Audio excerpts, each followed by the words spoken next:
Assalamualaikum warahmatullahi wabarakatuh. Di kali ini di pembelajaran administrasi infrastruktur jaringan kelas 12, saya akan memberikan penjelasan teori atau materi dari bab 5, yaitu load balancing. Dimana di bab 5 ini kita akan belajar tentang apa sih load balancing itu.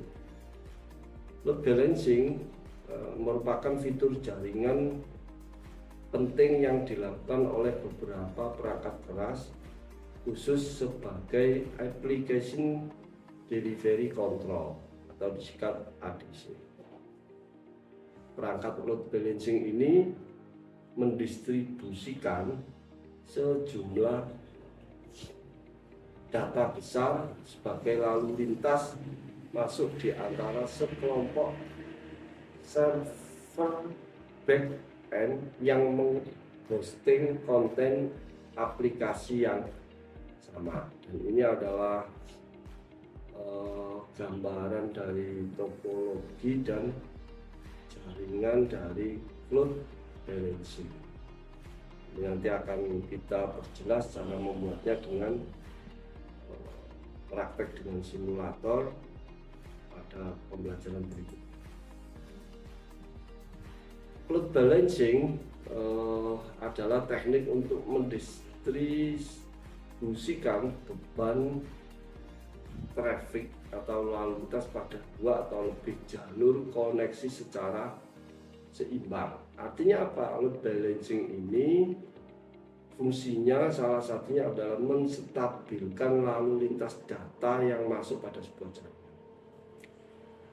Agar lalu lintas data dapat berjalan secara optimal dan maksimal, itu biasanya metodenya disebut throughput, memperkecil waktu tanggap dan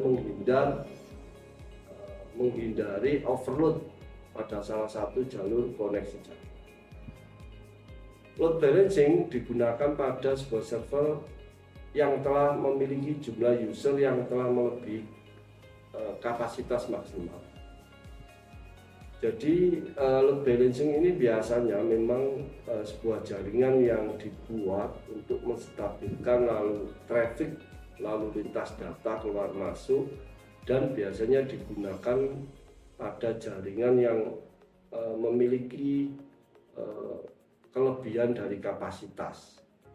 Jadi jumlah usernya itu atau kliennya itu dalam sebuah jaringan itu kapasitasnya itu melebihi yang sudah ditentukan, sehingga kita harus bikin jaringan load balancing. Selanjutnya prinsip dan kerja atau cara kerja load balancing itu biasanya digunakan untuk website atau aplikasi yang berbasis website, dan salah satunya adalah yang pertama, waktu respon. Waktu respon ini sangat diperlukan sebagai salah satu manfaat terbesar adalah untuk meningkatkan kecepatan akses website saat dibuka. Jadi jaringan load balancing ini dibuat untuk mempercepat sebuah user ketika mengakses sebuah website. Yang kedua, redundansi. Dengan redundansi ini, dengan load balancing ini, harapannya jaringan itu mengalami sedikit redundansi. Redundansi itu biasanya hambatan, atau sering disebut hambatan dalam sebuah lalu lintas data dalam sebuah jaringan. Jadi load balancing itu dipasang atau dibuat untuk mengurangi redundansi dalam sebuah jaringan. Itu adalah salah satu cara kerja, dan selanjutnya algoritma dari load balancing. Algoritmanya yang pertama ada yang disebut round robin, yang kedua ada yang disebut rasio, yang ketiga disebut fastest, dan yang keempat disebut less connection. Dan ini adalah sebuah topologi dari algoritma dari load balancing yang akan kita buat nanti. Selanjutnya adalah fitur load balancing. Beberapa fitur yang ada pada load balancer hardware maupun software yaitu sebagai berikut. Yang pertama, fitur dari load balancing itu ada namanya asymmetric load. Kedua, ada aktivitas berdasarkan prioritas. Yang ketiga, ada proteksi dari serangan DDoS. Yang keempat, ada kompresi HTTP. Yang kelima, ada TCP buffering. Yang keenam, ada HTTP caching. Yang ketujuh, ada content filtering. Yang kedelapan, ada HTTP security. Yang kesembilan, ada priority queuing. Dan yang terakhir ada spam filtering. Yang dimaksud rasio asymmetric load yaitu rasio dapat digunakan dengan menentukan koneksi yang menjadi primer dianggap paling baik, backbone-nya dan terbaik dalam path routing-nya. Artinya wilayah dari jaringan itu akan menjadi lebih stabil karena akan diadakan pembagian path routing-nya. Seperti itu salah satu penjelasan dari asymmetric load, dan kita lanjut di tipe load balancing. Dalam dunia load balancing ada dua pilihan untuk dipertimbangkan ketika kita merancang solusi load balancing. Pilihan solusinya adalah pertama, menggunakan software load balancing atau hardware load. Setiap pilihan memiliki persyaratan kelebihan dan kelemahannya sendiri, jadi tergantung kebutuhan kita, keinginan kita pakai load balancing yang dari hardware maupun yang dari software. Yang paling penting, kalau jaringan itu kita pasang load balancing, maka traffic atau lalu lintas data pada sebuah jaringan itu akan lebih stabil. Dari tipenya, load balancing dapat dibedakan menjadi dua tipe sebagai berikut. Pertama, ada software load balancing, yang kedua ada hardware load balancing. Yang selanjutnya ada proxy, ketersediaan proxy di hub proxy atau DHA proxy. Gambarannya sebagai berikut dari gambar hub proxy itu. Hub proxy itu kepanjangan dari high availability proxy. Ini difungsikan di banyak lingkungan perguruan tinggi atau profil tinggi, ya, maksudnya digunakan banyak di lingkungan profil tinggi seperti di GitHub, Ingur, Instagram, dan Twitter. Jadi di dalam sebuah aplikasi Instagram, Twitter, Ingur gitu, itu juga menerapkan proxy yang dibangun dengan jaringan yang dibangun dengan load balancing. Untuk apa? Untuk menstabilkan traffic data pada jaringan dan aplikasi Instagram dan Twitter, sehingga mereka lebih akan mudah diakses. Jadi ketika mau mengakses itu tidak berat karena di dalam sistemnya sudah dipasang load balancing atau proxy. Hub proxy-nya sudah dipasang dalam sistem aplikasi itu. Jika ketika kita mau buka aplikasi Instagram, Twitter, itu akan cepat muncul atau cepat di-download. Konfigurasi load balancing. Nah, ini konfigurasinya. Untuk dari load balancing yang dari web server itu kita menggunakan web server dengan inisialisasi server seperti itu. Ini IP yang akan kita pakai dalam pembelajaran praktek, dimana untuk membangun sebuah load balancing. Ini adalah caranya atau cara mengkonfigurasi dari load balancing sendiri. Selanjutnya load balancing untuk koneksi internet. Nah, ini di dalam penjelasan ini load balancing koneksi internet yang akan dibahas adalah menggunakan mikrotik. Jadi kita nanti akan praktek dengan mikrotik RB, dan gambarannya seperti ini topologinya. Jadi ada router server A, router server B, dan load balancing ya, switch ya. Jadi nanti akan kita coba di pembelajaran prakteknya. Selanjutnya adalah permasalahan yang biasanya timbul pada load balancing.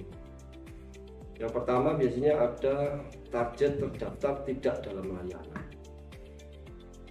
Pertama biasanya karena verifikasi atau pendeteksian identifikasinya itu mengalami kegagalan dalam pengecekan traffic data itu. Di permasalahan yang timbul pada load balancing, yang pertama target terdaftar tidak dalam layanan. Yang kedua klien tidak dapat terhubung ke load balancer yang menuju internet. Ini adalah salah satu kelemahan atau permasalahan yang sering timbul pada load balancing. Yang ketiga, load balancer sering mengalami permintaan ke target yang tidak sehat. Jadi kadang load balancing itu harus benar-benar dikonfigurasi secara benar sehingga nanti tidak sampai menimbulkan permintaan target yang tidak sehat. Artinya tidak sehat itu bagaimana ya, jaringan ini akan mengalami sebuah target yang tidak sesuai dengan yang kita konfigurasi dalam membangun load balancer pada sebuah jaringan. Yang keempat, load balancer menghasilkan kesalahan HTTP. Nah, ini biasanya ketika kita pakai browser, di mana laptop atau komputer kita atau HP kita sudah terkoneksi internet, kalau ada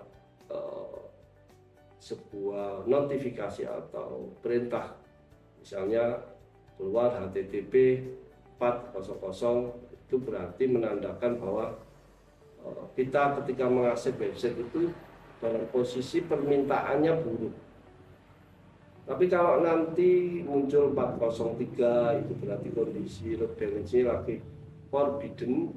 Kalau kita muncul 460, ini load balancer menerima permintaan dari klien, tetapi klien menutup sambungan dengan load balancing sebelum periode waktu habis atau waktu tidak aktif berlalu.